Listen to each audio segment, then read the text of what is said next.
Definition of family. Teenagers embarrassed of their parents are completely normal. Some would even say it's a healthy phase of one's life.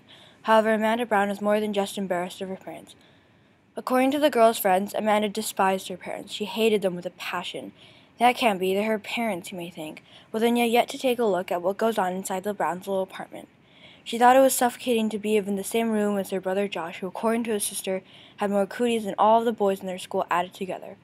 Siblings are supposed to love each other, care for each other, but to the Brown twins, it was nothing but a deathly cycle of fight, fight, argue, fight, yell. After a few minutes of trying to develop a more loving and peaceful relationship, they agreed and decided on one thing. They had no room, no time, and no effort for even the tiniest amount of love for the other. Their brother-sister relationship was breaking down by the day, and neither of the two had the heart to fix it. What about her parents? Did they annoy her too? Immensely, Amanda would groan. Whenever she went out with her friends, her mother would nag on and on non-stop till even her friends were yawning. Amanda Brown, don't you dare walk off without one of these girls by your side, you hear me? Safety is number one. Don't ever talk to strangers. Don't ever distance yourself from the group. Don't look at boys and don't even think about getting into someone's car. Remember, sweetheart, stranger danger. That's only the start of her hour-long speech, only the tip of the iceberg. By the end of her mother's night-long rant, Amanda would find her cheeks flushed scarlet, her eyebrows furrowed into a humiliated scowl, while her several friends sent her judging looks. Her father was the same, if not even worse. He was beyond overprotective for his only daughter because he loved her. Amanda did not wish to believe that. She believed that he was only trying to worsen her life. This is why Amanda Brown detested her family, while she loathed her family. Little did Amanda know that everybody with a right mind would see that she was overreacting. Thus began her attempt to avoid her family at all costs, refusing to even eat dinner with them. She began to distance herself away from her parents, and not long after, the only few words exchanged between them each day would be either a simple "stay safe" or a "wear your jacket," always replied by the other with an irritated grunt. She didn't even bother communicating with Josh. Days passed, weeks, and even months flew by without minding her family. But for once, Amanda had no time to mope around. The 2-week-long yearly school trip was just around the corner. This year, she was going to China. Yes, the China. 2 weeks to pack seemed too short, and before she knew it, the crowded streets and smoky skies of Beijing greeted her.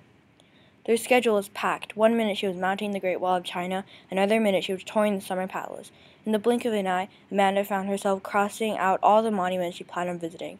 Not before long, 13 days had gone by, and she would soon be bidding goodbye to the friendly city of Beijing that she has grown to love even in such a short period of time.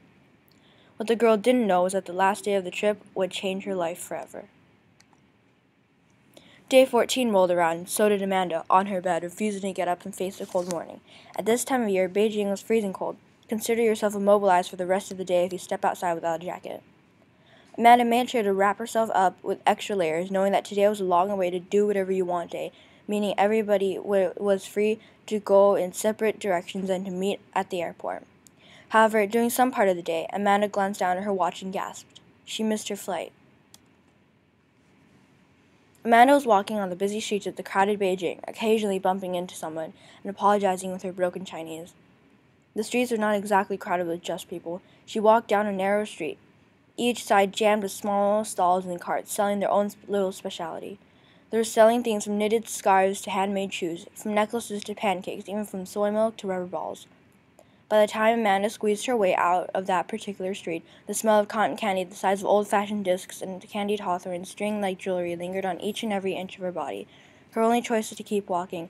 So she did, through shops the size of toilet stalls, through hordes of people negotiating prices, through bookstores resembling a forest of words, through a family of mice crossing the street. She trudged and trudged and trudged until giggles of children caught her attention. She followed the laughter and soon found herself outside a tiny playground filled to the brim with youngers bubbling with laughter and joy. It's Chinese New Year, it's Chinese New Year. If we get lucky, Grandpa might give us some money for candy.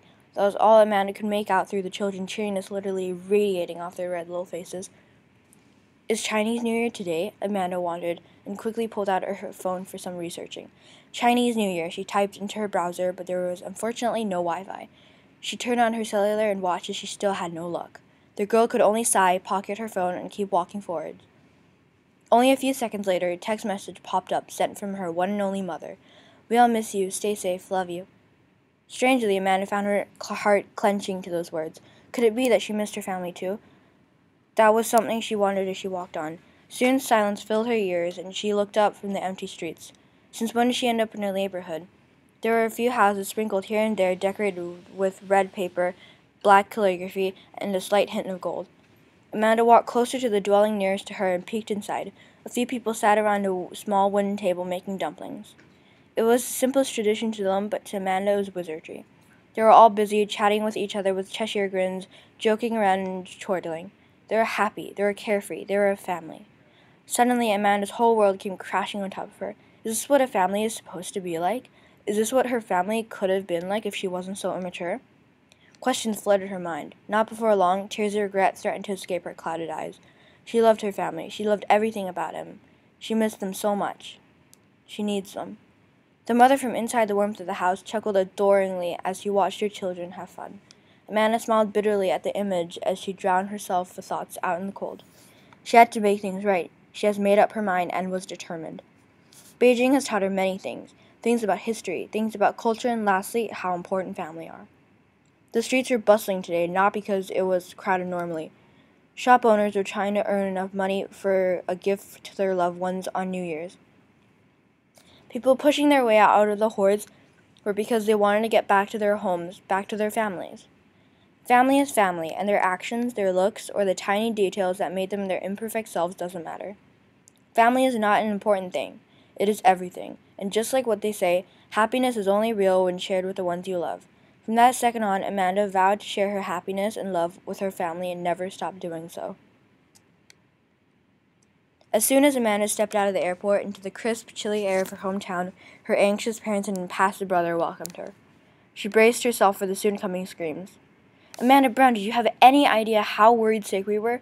Your father and I were about to fly to China ourselves. I may be a few hours late, but I'm here now, and that's all that matters, right? The girl grinned. There was a long pause, filled with silence. Her parents and twin gaped at her.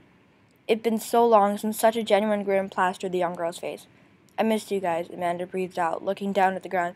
I'm sorry for treating you the way I did. I was wrong, and I won't ever do it again. Another pause. I love you guys, and I'm sorry. Hey Josh, I bought Chinese food. Want a binge?